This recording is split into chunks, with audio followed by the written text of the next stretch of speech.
पटना।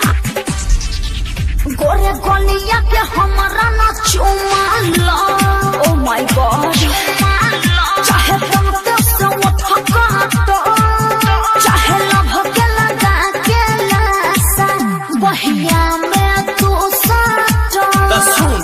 हम कुमार बानी तू कुमार, रेट पानी कहा बोला तो कहता उतारी नथिया।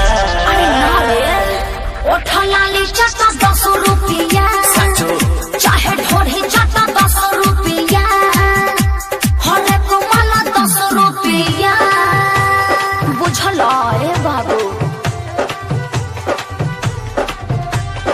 अरुण बाबू, अरुण बाबू, अरुण बाबू, गोपालगंज, गोपालगंज, गोपालगंज। ये मीना बाजार के माल हो जे मनाया जमाना।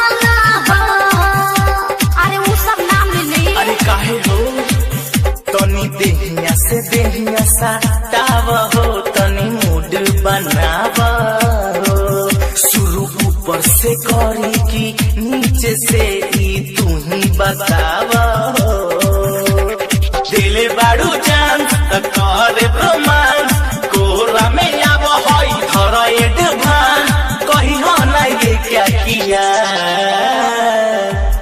लाली चाटा 10 रुपया, चाहे ढोढ़ी चाटा 10 रुपया, हरे को माला 10 रुपया। अरे VIP कोटा के हो।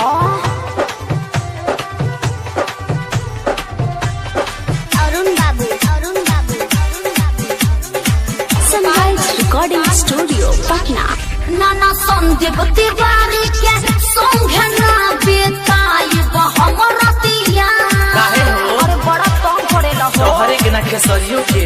सुन रानी हमार तू कहिले आज मानी लहो बतिया, आज सुबोध राजू के संगे हो हिलाइल तू खटिया। मुठ बाटे ताजा तो मिली बड़ा मजा, मुठ बाटे ताजा तो मिली बड़ा मजा, ललुए तोर कोनी पिया। लाली चाटा 10 रुपया, चाहे ढोढ़ी चाटा 10 रुपया, हरे को माला 10 रुपया। अच्छा ठीक बा, छोटा रख ले बड़ो।